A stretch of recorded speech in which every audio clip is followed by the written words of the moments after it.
Well, good evening, all. I'm Epstein, and here we are with your SPDR ETF stock market wrap-up, and this wrap-up is for the evening, as we're now on November 20th, 2024. And today was the big day. We're waiting for NVIDIA, all right? And as we take a look here, you can see NVIDIA finished down $1.12 at 145.89. I'll take the drama out. It hit 139 or so in the aftermarket already. It's back up to around 144.5 as I'm talking to you. And the numbers that came out were like this. Now, while I'm talking, if you want to see the numbers better, just hit pause and you can watch it that way. But you beat earnings, you beat on revenue, and the quarterly data revenue centers a beat. But when you go to the fourth quarter outlook, the market is looking for miracles.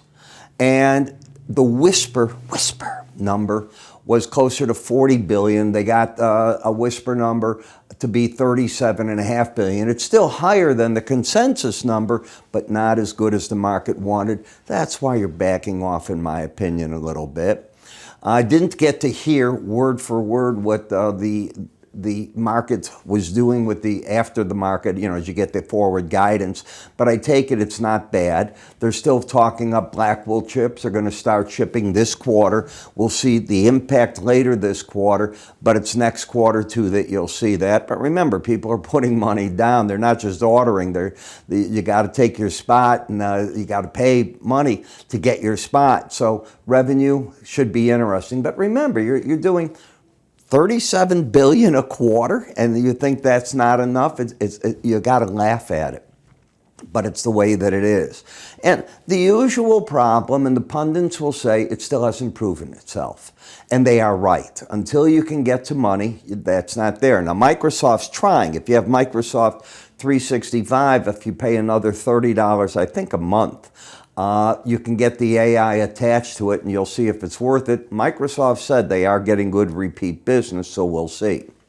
In the morning, you're going to get the Philly Fed Regional Business Activity Index at 7:30. Jobless claims, weekly, continuing and initial, will come out at 7:30. The Conference Board leading, coincident, and lagging indicators come out at 9 o'clock. At 9, you're also going to get existing home sales for October. Chicago Fed President Goolsbee will be speaking. Maybe we'll get notes from him at 9:30 in the morning. Energy analysts at 9:30 will also be looking at the EIA natural gas storage numbers.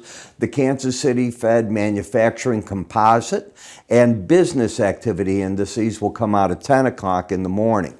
Remember this as I'm pointing to you. I've shown you this chart over and over. This is very rough, but it's an idea of what markets like to do going into year end. Now, I just did a special report on what the market does within the first 30 days after an election.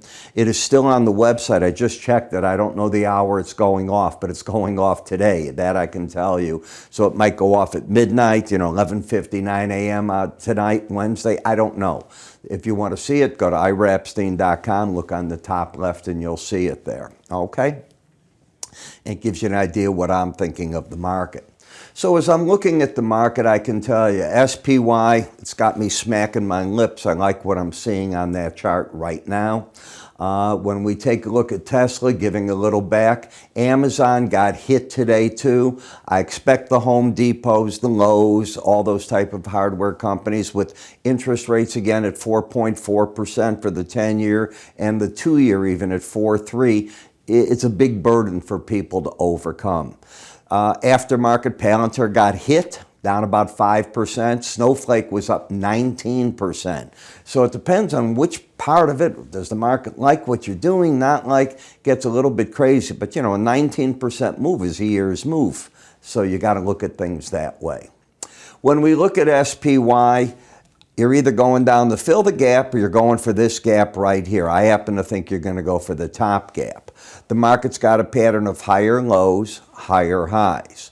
The market is fighting its battle right here, right now at the 18-day average.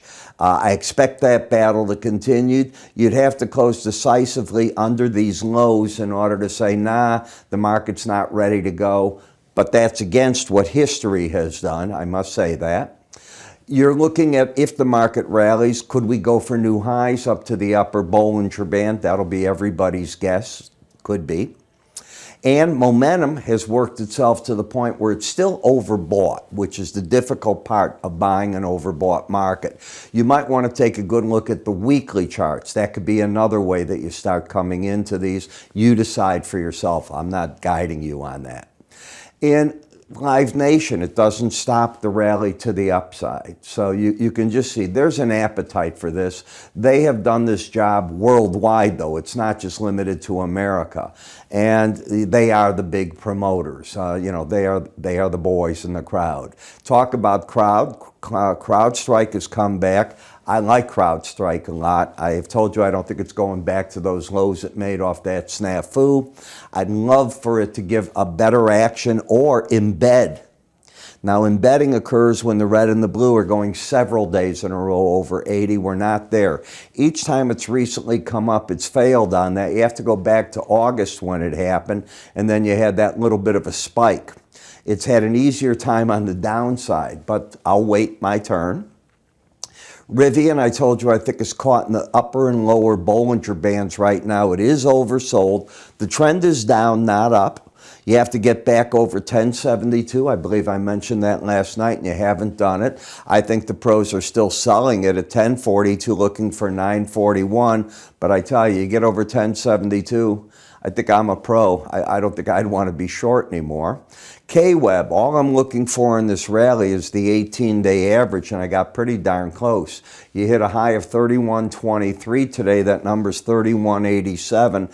I view this as short covering more than anything else. When we step over and look at Toll Brothers, well, they're the big boy in the game. So their clients, a lot of them can afford to do cash for homes. They're doing better, but go look at some of their competition, talking the lower levels of the builders. Nothing wrong with them. They're great companies. They're not as pretty. You're sort of stuck right here. Very difficult chart to want to do anything with, in my opinion, at this price. The home builders as a whole hit the Bollinger Band, profit-taking, rallied magically. Isn't this just like I'm a magician? To that line in the sand to fight the battle. I think the pros, the problem in going short is if you sell short at 116.52, my theory is you should be covering at the 100-day average. I don't think there's enough skin in the game to want to do that. In XLF, you have two things. Number one, you have the bullish embedded reading. The other thing, you have upside bias because of that. The downside, which is the third element, is the swing line is pointing down, which means a correction is underway. It is not a game changer necessarily, trying to come down. If you go up and make new highs on the move, that negates it, but often that brings price and the 18-day average together. This could take days to accomplish, and as long as you stay embedded, that would be an area that the market probably gets bought by the pros. In XLI, the industrial sector, you slipped back, fell to the 18-day average, and it's like all the air came out of the market there. Now the market's looking and saying, okay, what do we do next? And this is so often what happens when you go back to a key moving average, and I consider the 18-day average that it in stocks, spiders, the futures markets. Some people use a 20, some a 21. I've tried them all over the decades. And I mean, I've tried them all. I've bought services that try to tell you which one's better, and they give you all the algorithms why it isn't worth it. It's good enough for me at that number. Then we come to XLE, which is the energy sector spider. It's staying embedded. This is Donald Trump's middle name. This is where the refineries are, the gas, oil explorations, all in there too. In the gold market, I view this as still a market that is bouncing after a lost embedded reading. We talked that it might come back up, and it's doing its job into the probably 246.90 area. Look for resistance there. In SLV, this is still not as strong as gold. The market is flirting with losing the embedded reading. You can see that. Let me step back with you, and this is important. See if the market will let me do this. It doesn't want to let me. I'm going to go one off it and come back and see if this way it'll do it. There we go. Sometimes you got to play with the toy, as I call it. You have a fully embedded reading. Today, what the market does is it loses that reading on the close. I think you'd agree with me. This is Tuesday. Here's Wednesday. I said today. Today you confirm that it's lost. So before you go back under this 27.51, I think you'll get back up to the 18-day average, wherever it comes in. It's currently 28.98 before that number is hit. And no, I would not want to be playing the short side now. In the copper market, you're correcting an oversold market, but look at how things have lined up. You've got the 18-day average under the 200, but the 200's under the 1. When the 100 gets under the 200, it's even more bearish. You always want to see the shortest term average under the medium term under the longer term. You don't have quite that, but you got a heck of a resistance point where they all come in. In BND, the resistance now on the way up has been the 200-day average and the 18. You have bearish crossover of the two, and that's your resistance point. Objective on the downside could be another test of 72.25. Close over this number here, yesterday's high. Let me get you to that, if it'll let me. Again, this toy is giving me a hard, I'll get it, I think. There we go. There you go. I know what it's doing. If the market can get over 72.78 and close over that number, that could be a sign that you've ended this leg of the downside and the market's ready to get back up to the upper Bollinger Band. So it's something you keep your eye on. In UUP, the dollar index still bullish. I mean, the combination of the U.S. allowing our missiles are longer range missiles. When I say longer range, we're not talking missiles that fly thousands of miles. These have 190-mile capability. Today, the Brits allowed their missiles that have 155-mile capability for the Ukrainians to use. They used them right away. So the war's changing on that front, and the U.S. is now bringing in mines for personnel. So these are going to be mines that blow people up on the ground. So a whole new level that's being brought in by us. Why?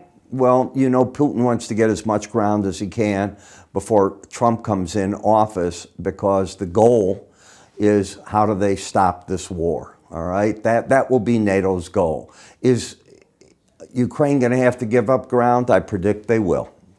They did it with Crimea. They're going to probably do it again. It's a shame, but it's the way it is.